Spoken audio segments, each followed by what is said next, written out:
Buenas, somos del grupo número 1 de la clase de Derecho y de Tratados con la catedrática Yesenia Yulisa Aguilar. Como integrantes, pues somos 6: Carlos Padilla Lagos, Corbis Bermúdez, Eleonora Funes, Lester Centeno, Rosa Elizabeth Vallejo y su expositor Víctor Canales. Nuestro tema principal es qué son las reservas y objeciones a las reservas. Vamos a explicar qué es una reserva, ¿verdad? Y, y el proceso, ¿verdad? De una reserva. Como definición, ¿verdad? Tenemos que una reserva son declaraciones, ¿verdad? De un Estado, ¿verdad? Unilateral, ¿verdad? Para no aceptar ya sea un articulado o de un tratado, ¿verdad? O una cláusula que no le conviene, ya sea porque en el territorio de ese estado, pues de repente tiene que cambiar las leyes internas. Entonces, por eso se toman estas reservas, ¿verdad? Hay momentos que el tratado pues permite estas reservas y hay momentos que no las permite. En la Convención de Viena, ¿verdad? En el artículo 19, ¿verdad? Estipula, ¿verdad? Tres aspectos, ¿verdad? Cuando el tratado, pues, acepta la reserva o acepta cierto tipo de reservas, ¿verdad? Ya sea parcial, en los casos de que no acepta ninguna reserva y en el caso también de que no tiene que estar en contra de los fines o del objetivo del tratado, ¿va? Pues no tiene sentido, ¿no? ¿Cuándo se dan las reservas? ¿Verdad? Las reservas se pueden dar en el momento de la firma, ¿verdad? Cuando es firma definitiva, ¿verdad? Cuando entre en vigor, se puede hacer después de la ratificación o cuando se hace la ratificación, se hace la reserva también. Y después de entrar en vigor también el tratado se puede hacer reserva. Si los tratados lo permiten, ¿verdad? Porque hay momentos que los tratados no van a permitir. Y hay momentos que, pues, más adelante les van a explicar, pues, nuestros expositores cuando no se acepta una reserva o hay una objeción a ese tipo de reserva. Vamos a explicar algo breve, pues, lo que es la reserva para completar todo el tema. Bermúdez nos va a explicar cierto tipo de reserva. Bermúdez, ¿qué nos puedes decir de las reservas? Buenas noches, compañeros, abogados. Pues mi nombre es Colmer Bermúdez Ruiz, ¿verdad? Con número de cuenta 2016-100-201-86. Y a su pregunta, compañero, pues eh, podemos decir que la reserva pues, relativa a la aplicación del territorio, ¿verdad? Eh, es una declaración unilateral por la que un Estado pues, se propone incluir aplicación de algunas disposiciones del tratado en conjunto eh, con respecto a ciertos o aspectos específicos, ¿verdad? En un territorio en el que sería aplicable pues la ausencia de tal declaración que constituye una reserva, ¿verdad? Pues en la reserva formulada con ocasión nos dice o nos plantea la ley o, que pues se aplicaba, bueno, dentro de un territorio, en la declaración unilateral por la que el Estado, pues, eh, o el tratado en un territorio se propone excluir o modificar los aspectos jurídicos de ciertas disposiciones del tratado, pues, respecto a ese territorio, constituye, pues, también una reserva. las reservas formuladas conjuntamente. De igual manera, pues, conjunta pues, de una reserva por varios estados u organizaciones internacionales, pues no afecta el carácter unilateral, ¿no? De la reserva. Eh, pues podemos también mencionar que eh, deberá interpretarse pues, en el sentido que incluye la reserva que tiene por objeto incluir o modificar aspectos jurídicos de ciertas disposiciones de un tratado en conjunto Bermúdez, respecto. qué importante es esto, ¿verdad? De la reserva, porque imagine cuántos tratados pues no podrían firmarse sin esta parte pues de la reserva, porque hay tratados pues que no les conviene de repente, hay tratados que no convendría pues firmar si no hubiesen esta reserva, ¿verdad? Y como usted lo explica aquí en las reservas relativas pues al territorio, imagine que pues haya una disposición que esté violentando pues una norma nacional, una positiva nacional, no podríamos firmar ese tratado. Entonces, pero sí podríamos en este caso firmarlas porque podríamos poner una reserva, así como lo explica usted. Eso es lo Exactamente. importante, pues, que se pueda llegar a firmar el tratado, pues, y que el tratado lo permita, pues. Muy interesante. Eh, y Carlos, y gracias, Bermúdez. Vamos con Carlos, pues que los va a explicar un poquito sobre las objeciones a la reserva. Carlos, queríamos que los explicara primero qué es una objeción, ¿verdad? Y cómo es el proceso de la objeción. Bien, gracias Víctor, gracias Colvin y a los demás compañeros que nos acompañan en este espacio. Les saluda Carlos Padilla, identificado con número de cuenta 2015-100-11-438. Y como mencionaba Víctor, estoy para hablar de las objeciones a las reservas. Y como podemos ver en la lámina, podemos observar ya en este contexto verbos rectores, ¿no? Podemos observar declaración unilateral.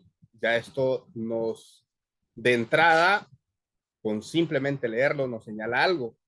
Y es que esta declaración unilateral que existe, y el otro verbo rector que podemos ver ahí es que propone impedir. Entonces, podemos ir leyendo, propone impedir que la reserva produzca un efecto jurídico deseado. Las objeciones normalmente apuntan a la manifestación que un Estado hace a través de una reserva. Y esta objeción el Estado la hace a fin de determinar si con la reserva el Estado lo que está haciendo es emitiendo una declaración interpretativa, es decir, este Estado con su reserva está tratando de hacer una declaración respecto a cómo él entiende esta reserva, o si definitivamente está presentando una declaración que realmente representa una reserva, y si fuera una reserva cabe otra pregunta. ¿Esa reserva tiene el peso suficiente para modificar los efectos jurídicos del tratado? Porque puede ser que un Estado simplemente eh, hace presenta algunos hechos sobre algo que él interpreta, pero no necesariamente quiere que esta reserva que está presentando cambie los efectos jurídicos del tratado. Entonces, si el Estado que formula la objeción llega a la conclusión que la declaración que está presentando el otro Estado es una reserva, y esa reserva es incompatible con el objeto o propósito del tratado, entonces este Estado podría impedir que el tratado entre en vigor entre ellos. Y entiéndase esto como yo, como un Estado interesado, como un Estado que voy a ser parte de este tratado, necesito evitar que el país que represento tenga un tratado o ese tratado entre en vigor con el país X, porque su reserva es incompatible con el objeto del tratado. Tenemos un tratado sobre temas ambientales y la reserva que presenta el otro país realmente es para no obligarse a respetar por lo menos el medio ambiente. Entonces, en ese caso, si el Estado que formula la objeción pretende este resultado, debe especificarlo en su objeción. Reconoce que la reserva es incompatible y por ser incompatible la reserva, necesita que su Estado no tenga un tratado o este tratado entre en vigor con el país X que está presentando la reserva. Pero hablemos entonces de los plazos. Sigamos a la siguiente diapositiva. Y es que cuando un tratado no hace referencia a las reservas o se presente una reserva, los estados interesados van a tener 12 meses para objetarla, contados a partir de la fecha de la notificación del depositario o de la fecha que este estado expresa su consentimiento en obligarse. Recordemos que un estado puede firmar sujeto a ratificación y cuando este estado ratifica, puede que con su ratificación presente una reserva o la haya presentado al momento de su firma, sujeta a ratificación. Entonces, cuando este estado expresa su consentimiento, los demás estados tienen 12 meses para objetar esta reserva.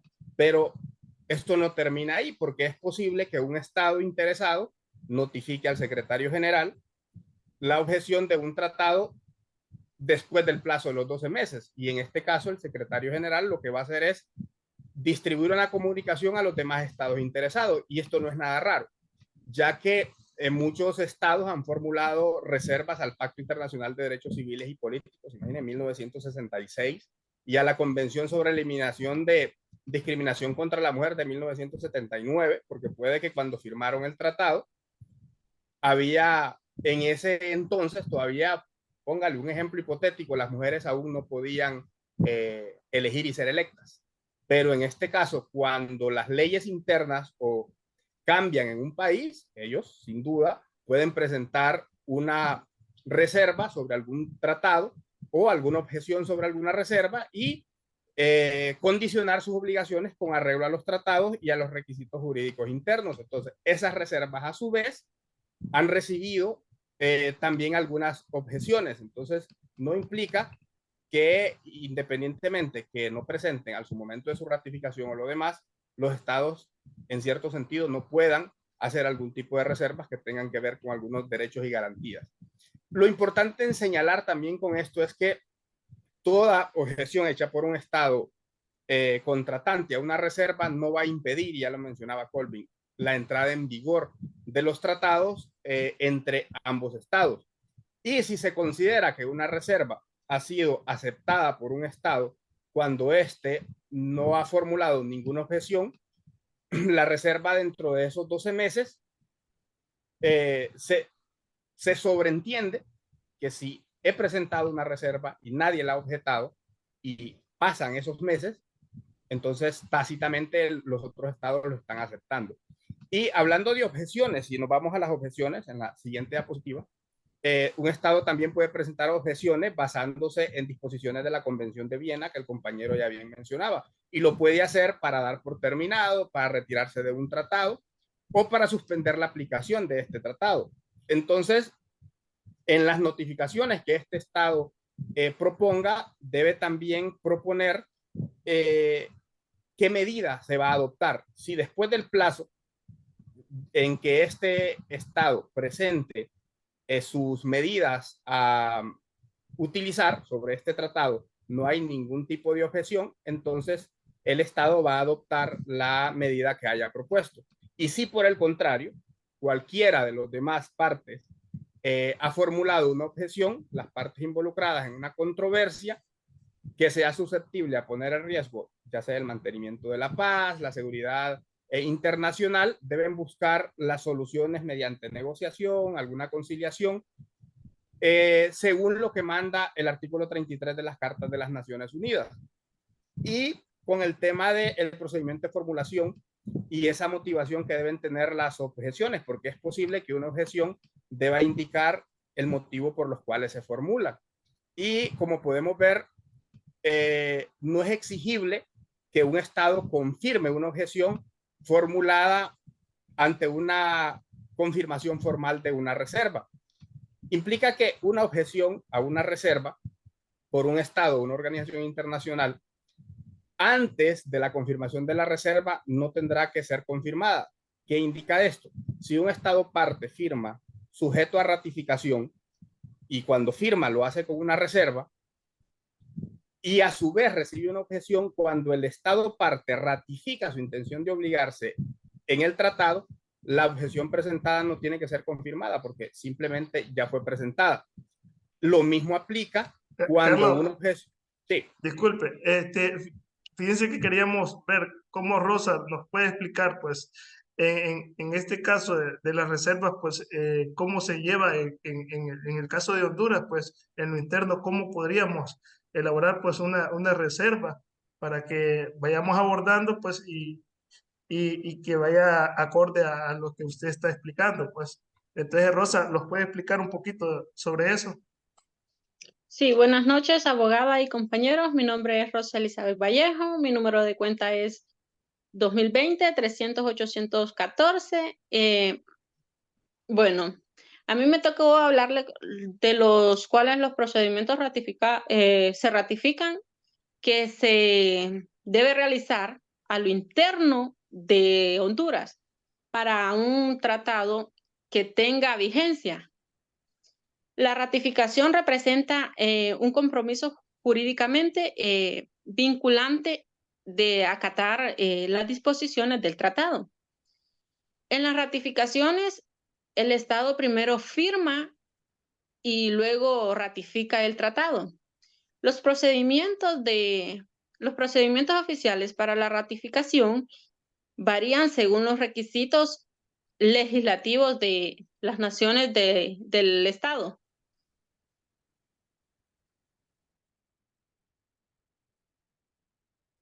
Creo que tenemos problemas de comunicación.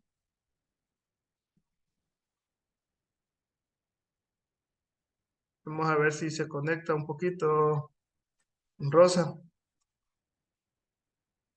Padilla, usted lo puede seguir explicando sobre la negociación, la rectificación. Sí, lo relevante de las ratificaciones es que en muchos de los casos los plenipotenciarios podrían ellos simplemente firmar, ya sea por la negociación del texto o por alguna otra cosa en particular, pero en muchos de los casos cuando, según como también señalaba Colby, cuando un tratado tiene algo que ver con la parte del territorio. Entonces, estos tratados normalmente tienen que ser ratificados. Entonces, posteriormente, los estados presentan su firma de ratificación y ya el tratado puede entrar en vigor. Entonces, eso es lo que les puedo, o lo que considero oportuno en este contexto. O sea, estamos claros de que hay firma definitiva, entra en vigor el, el tratado y habrá que en algunos casos cuando hay que ratificarlos, ¿verdad? En el caso cuando no sean firmas definitivas, al referéndum, que las llamamos. ¿Estamos claros en Correcto. eso, verdad? En Honduras, entonces, quien ratifica los tratados, estaríamos diciendo que es el Congreso Nacional.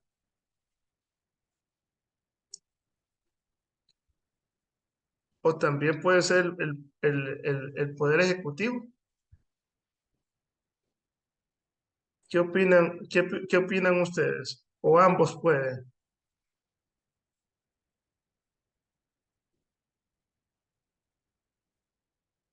Sí, tiene que ser una ratificación por parte del Poder Ejecutivo, lógicamente, Víctor.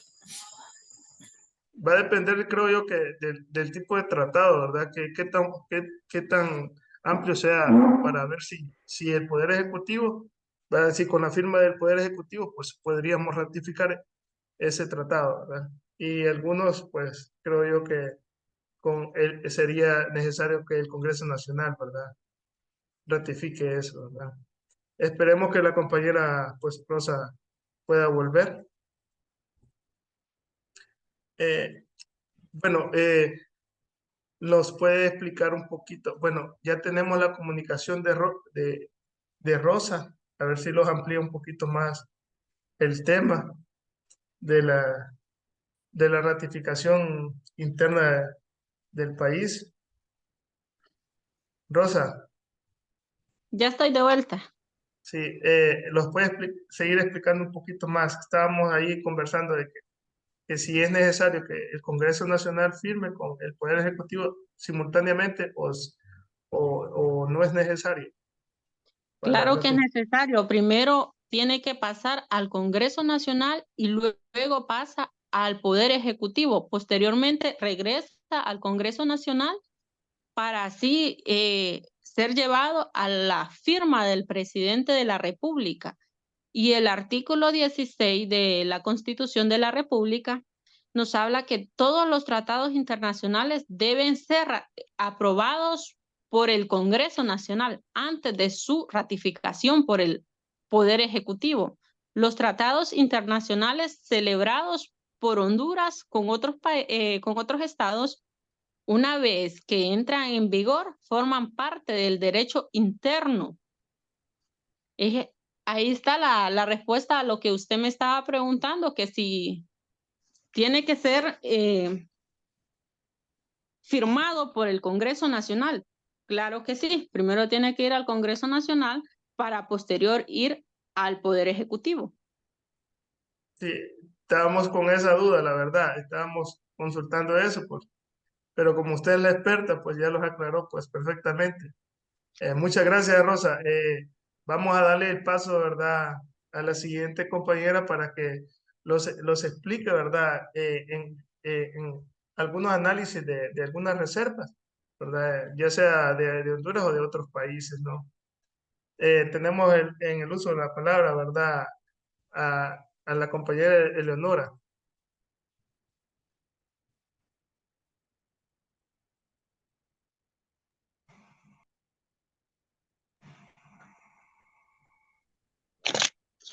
Hola, buenas noches. Buenas noches, Eleonora. ¿Qué tal están? Abogada, muy buenas noches. Abogada Yulisa Aguilar, mi nombre es Eleonora Dubige Funes. Mi número de cuenta es 2016-300-241.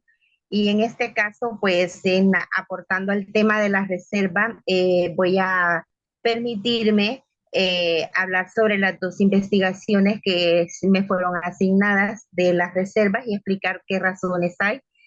Una de ellas que tenemos es que la primera reserva fue interpuesta por el Estado argentino al artículo 21 de la Convención de los Derechos del Niño en materia de adopción internacional, en la que establece que el artículo 21 de la Convención, en sus incisos B, C, D y E, no regirá en su jurisdicción por el motivo de que la participación y consulta de los niños supone conocer su opinión, sea de manera simbólica, sea de manera real.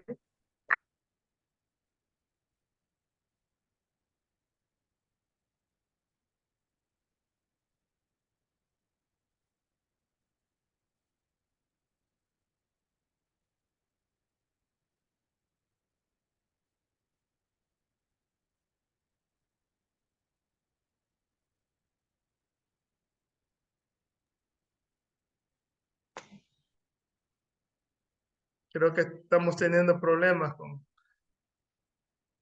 Eleonora. Ay, Dios mío, ¿Todo bien, Eleonora?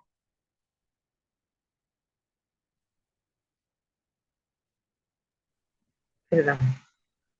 Bien, pues continuando con la exposición sobre la primera reserva, es la que fue interpuesta por el Estado argentino en cuanto a la Convención de los Derechos del Niño, ¿verdad? En materia de adopción dice que debe ponderarse la opinión de los niños adoptados y la de los niños que se encuentran en guarda.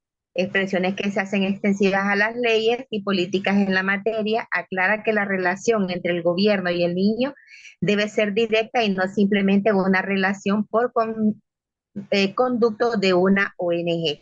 Sabemos que los derechos de los niños eh, están protegidos por medio de la Constitución, ¿verdad? Por lo tanto, parte de la objeción que se está presentando el Estado es que por qué una ONG, ¿verdad?, tiene que representar a los niños cuando ya la Constitución pues se hace cargo, que es el Estado mismo el que lo debe de hacer, ¿verdad? En la siguiente eh, reserva que tenemos el siguiente ejemplo es una reserva presentada por Honduras en el convenio sobre el ejercicio de profesiones universitarias y reconocimientos de estudios universitarios vigente el 22 de junio de 1962. Están Costa Rica, El Salvador, Guatemala, Honduras y Nicaragua. Y Honduras interpuso la reserva en el sentido de que para gozar de los beneficios del convenio, los centroamericanos por naturalización deberán haber residido en forma continua por más de 5 años en territorio centroamericano después de obtener la naturalización. Entonces ese es el requisito, ¿verdad? Que Honduras pues interpuso la reserva en este caso a nivel centroamericano. Y, y pues es algo muy importante, ¿verdad? Porque a veces vienen de otro país y inmediatamente pues quieren pues estudiar, que a nadie se le quita el derecho al estudio, pero está el requisito, ¿verdad? Que debe de tener en forma continua por más de 5 años de vivir en el territorio centroamericano. O sea que Honduras dice, si quiere estudiar, pues se lo tiene que ganar estando 5 años acá. Correcto, correcto. El derecho a estudiar. Sí, Porque usted sabe que aquí entran a la autónoma, no paga, ¿verdad? Pero si entra a una privada, tiene que pagar y normalmente a donde ellos aplican para estudiar es en la autónoma. Entonces, si a un hondureño le cuesta tanto, ¿verdad? Poder entrar a estudiar en la autónoma, un extranjero debe de tener sus requisitos. sí. Muchas gracias, Eleonora. Muy bien explicado, ¿no? La reserva. Vayamos pues con Lester, quien nos puede explicar pues un poquito de la objeción, pues. Y creo que ya definió, ¿verdad? Carlos Padilla, que es la objeción, pues que los explique de repente algunos ejemplos de ello. Ok, buenas noches, compañeros, y a la abogada también que en su momento observará este pequeño video. Bueno, mi participación básicamente va a ser sobre lo que son las objeciones a la reserva. El compañero Carlos Padilla ya había ahondado bastante sobre lo que es, cuál es el significado de lo que es una objeción a una reserva, el plazo, en qué tiempo se puede formular una objeción, una reserva, y qué debe incluir, ¿verdad? Una objeción al momento de ser presentada a cualquier reserva presentada por un determinado estado o alguna organización internacional. Bueno, yo lo único que les voy a dar son 2 ejemplos de objeciones presentadas a determinadas reservas, ¿verdad? Y la primera objeción es cuando el gobierno de Nicaragua, después de haber examinado, ¿verdad?, la reserva formulada por el gobierno de Panamá a la Convención General de Protección de Ecosistemas Vulnerables, ya que no es permitido por la normativa jurídica interna en base a lo que son las excepciones o limitaciones, por lo que ellos objetan la presente reserva porque no incluye la entrada en vigor del segundo protocolo de la Convención General de Protección de Ecosistemas Vulnerables entre Nicaragua y Panamá, sin que Nicaragua se beneficie de esta reserva, ¿verdad? Básicamente esta objeción presentada por lo que es el gobierno de Nicaragua a la reserva presentada por el gobierno de Panamá, como vemos aquí, ¿verdad? El gobierno de Nicaragua básicamente su objeción es porque su normativa interna no le permite en cuanto a lo que son las limitaciones y excepciones a su normativa jurídica, ¿verdad? Y también, como dice, ¿verdad? Ya nos dice en la Convención de Viena, ¿verdad?, que al momento de formular las objeciones, por cualquier motivo, hay que incluir si nos vamos a oponer o no en esta objeción presentada a esta reserva.